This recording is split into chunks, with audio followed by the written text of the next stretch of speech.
Assalamualaikum warahmatullahi wabarakatuh.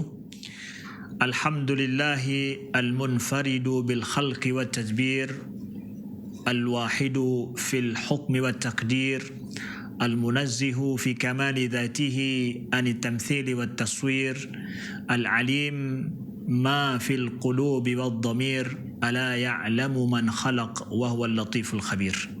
Asyhadu an la ilaha illallah wahdahu la syarika lah wa asyhadu anna Muhammadan abduhu wa rasuluh. Allahumma salli wa sallim wa barik ala sayyidina Muhammadin wa ala alihi wa sahbihi wa sallim, amma ba'du.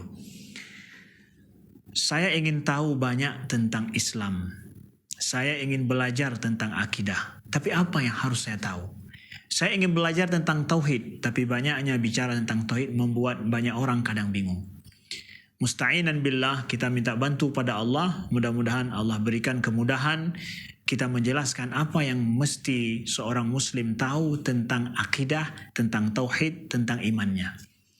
Hari ini kita menjawab, pertama adalah apa itu iman yang harus dipahami, diketahui oleh seorang muslim atau orang yang ingin kenal tentang Islam. Iman bermakna adalah tasdiq, kata para ulama. Tasdik artinya apa? Membenarkan. Sesuai dengan firman Allah dalam surat Yusuf, وَمَا أَنْتَ بِمُؤْمِنٍ لَنَا وَلَوْ كُنَّا صَادِقِينَ. Ya, surat Yusuf ayat ke-17. Ya. Dan tidaklah engkau membenarkan kami walaupun kami jujur. Kami orang-orang jujur. Ya. Musaddiqin di sini adalah mukminin dimaknakan dengan musaddiqin. Artinya apa? Membenarkan. Ya. Membenarkan apa? Disinilah kemudian makna iman di dalam Islam, di dalam agama kita diberikan makna khusus. Tadi itu makna secara bahasa ya. Dimaknakan secara khusus berarti iman dalam Islam itu adalah at-tasdiq bima ja'a bihi Rasulul Karim Muhammad alaihi salatu wassalam mimma ulima minad dini bid-darurah. Ya, au ma ashbahaha minal adillah al-yaqiniyah. Jadi iman yang dituntut atau yang mesti kita pahami selaku seorang muslim, selaku seorang mukmin adalah meyakini kebenaran atau membenarkan akan Nabi Muhammad sallallahu alaihi wasallam sebagai seorang rasul yang diutus oleh Allah. Kemudian kita membenarkan dengan apa semua yang diajarkan oleh beliau, dari iman kepada Allah, iman kepada rasul, iman kepada malaikat, iman kepada kitab-kitab, iman kepada hari akhirat, dan iman kepada qada dan qadar yang rukun iman yang kita tahu. Kita benarkan itu semua adanya ya, dan segala yang diketahui dalam agama Islam yang sifatnya adalah sesuatu yang pasti, yang bersumber dari adillah al-yaqiniyah, dalil-dalil yang meyakinkan kebenarannya. Jadi iman seseorang itu nggak bisa kecuali didasarkan kepada bukti yang kuat, dalil yang nyata. Baik berasal dari Al-Quran, dari sunnah Nabi, begitu juga berasal dari dalil-dalil pembuktian secara logika ataupun empiris. Nah, saudaraku yang dimuliakan Allah, kita dapatkan Jibril suatu ketika bertanya kepada Rasulullah sallallahu alaihi wasallam, "Akhbirni anil iman." Ya. "Akhbirni anil iman." Kabarkan kepadaku tentang iman. Qala an tu'mina billahi wa malaikatihi wa kutubihi wa rusulihi wal yaumil akhir wa tu'mina bil qadri khairihi wa syarrihi. Hadis riwayat Imam Muslim. Ya. Nabi menjawab, iman itu adalah engkau beriman kepada Allah, kepada malaikatnya, kepada kitab-kitabnya, kepada rasulnya, kepada rasul-rasulnya, kepada hari akhirat, dan juga beriman kepada qadar baik dan juga qadar buruk. 6 rukun iman yang kita tahu. Jadi 2 poin yang pertama kita pahami, saudaraku yang dimuliakan Allah, iman itu adalah membenarkan bahwa di sana Nabi Muhammad sallallahu alaihi wasallam telah diutus oleh Allah sebagai rasul membawa kebenaran. Lalu kemudian saya meyakini, membenarkan bahwa apa yang beliau bawa itu, ajaran beliau yang bawa itu adalah benar adanya. Maka dengan demikian, iman itu adalah mahalluhul qalb. Pembenaran itu, tasdik itu tempatnya dalam hati. Jadi iman itu urusan hati? Iya. Iman itu adalah urusan hati. Sebagaimana disebutkan oleh Imam Al-Baqillani. Ya. Kata beliau yang meninggal pada tahun 403 Hijriah, ya, merupakan daripada mutaqaddimin Ahlus Sunnah, ulama mutaqaddimin Ahlus Sunnah, beliau sebutkan annal iman at-tasdiq bil qalb. Sesungguhnya iman itu adalah iman mahalut tasdiq. Mahalut tasdiq itu adalah qalb. Tempat iman itu, tempat pembenaran itu adalah hati. Jadi iman itu adalah urusan hati, betul. Iman itu urusan hati, iman itu bersumber pada hati. Kemudian kenapa juga seseorang yang tidak mengucapkan 2 kalimat syahadat, dia apakah dihukum seorang mukmin?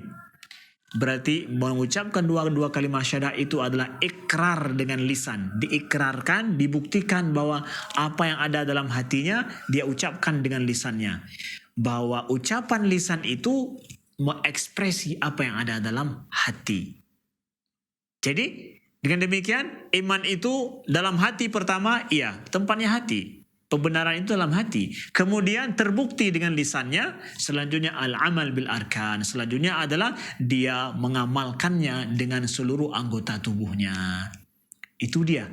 Diamalkan dengan seluruh anggota tubuhnya. Itulah yang disebut dengan iman hati, lisan, dan juga arkan atau anggota tubuh. Seseorang tidak akan mampu berbuat sesuatu kalau tidak sesuai dengan hatinya. Nah, seorang yang munafik, apakah dikatakan dia seorang mukmin?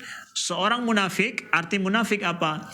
Dia meyakini ini, dinampakkan itu. Ya. Tidak sama antara hatinya dengan apa yang dia nampakkan dari luar. Seorang munafik, kita tidak mampu menilai apa yang ada dalam hati seseorang. Hanya Allah yang tahu apa yang ada dalam hati seseorang. Oleh sebab itu, masalah iman dalam hati itu memang Allah yang lebih tahu. Allah yang tahu kebenaran itu. Sedangkan kita melihat secara zahir, menghukum apa yang dia ucapkan, kemudian apa yang dia kerjakan. Apabila benar yang dia ucapkan, apabila benar yang dia kerjakan, kita katakan engkau seorang mukmin. Tapi bagaimana hatimu meyakini itu, maka itu urusannya kepada Allah. Dengan demikian kita paham? Iman yang harus kita tahu adalah seorang mukmin yang punya iman, dikatakan seorang mukmin itu adalah pada saat hatinya meyakini, kemudian lisannya juga mengikrarkan apa yang ada dalam hati, kemudian amalan tubuhnya juga anggota tubuhnya sesuai dengan apa yang dalam hatinya, sinkron semuanya, linier semuanya, sama hati dan luar dalamnya sama. Itulah mukmin sejati, bukan seorang munafik. Dengan demikian, orang yang mengikrarkan dengan lisan, ya, untuk apa juga Ustaz dia mengikrarkan dengan lisan? Diikrarkan dengan lisan supaya kita bisa dalam urusan dunia kita hukum dia sebagai seorang mukmin. Apabila seorang sudah mengucapkan 2 kalimat syahadah, kita katakan dia telah beriman, telah masuk Islam. Nah, lalu dengan demikian dia itu boleh menikah dengan seorang mukminah. Kemudian kalau seandainya dia meninggal, ada terjadinya harta warisan. Kemudian kalau dia meninggal juga bisa dikuburkan di kuburan orang mukmin, karena orang kafir tidak boleh dikuburkan bersama dengan orang mukmin. Jadi amalan duniawi bisa berlaku pada diri seseorang apabila dia ucapkan, kemudian juga sesuai dengan apa yang dia kerjakan, juga bisa kita nilai dari luar. Lalu Ustaz, kalau seandainya, ada yang nanya nih, kalau seandainya seseorang misalkan dia menyimpan imannya dalam hatinya yang dinampakkan lain, gimana? Apakah dia seorang mukmin? Dia beriman dalam hatinya, tapi lisannya tidak dia ucapkan, kemudian juga dalam pekerjaannya juga tidak bisa kita nilai dia selaku seorang mukmin. Kita katakan dia mukmin indallah. Dia itu mukmin di sisi Allah, tapi enggak mukmin di sisi kita. Kenapa? Ya kita tidak tahu bagaimana urusan hatinya. Kita hanya bisa menilai dari sisi luarnya. Kalau dari sisi luarnya, nampaknya dia bukan seorang mukmin, dia tidak mengucapkannya. Nah, lalu bagaimana dengan seorang yang bisu? Seorang yang bisu, dia bisa membuat bahasa isyarat yang menampakkan dia seorang mukmin, maka kita hukumkan dalam amalan dunia dia selaku seorang mukmin dengan bahasa isyarat. Saudaraku yang dimuliakan Allah, iman itu adalah urusan hati, ya. Selanjutnya iman itu juga adalah merupakan dengan iman itulah seseorang akhirnya dia mampu untuk mengerjakan segala yang disuruh oleh Allah, dan iman itu urusan batin, dan semua masalah rukun iman yang 6 yang disebutkan oleh Nabi itu semua kita lihat adalah urusan batin. Jadi iman itu urusan hati, maka perbaikilah hati kita, perbaikilah keyakinan kita. Jangan pernah kita mendustakan apa yang disampaikan oleh Rasulullah SAW dan apa saja yang difirmankan oleh Allah, dan segala yang diwajibkan dan segala yang dilarang Allah. Jangan pernah kita mendustakan, karena mendustakan itu adalah lawan daripada iman. Inilah yang perlu kita pahami daripada iman. Wallahu a'lam wa nisbatul ilmi ilahi aslam. Wassalamualaikum warahmatullahi wabarakatuh.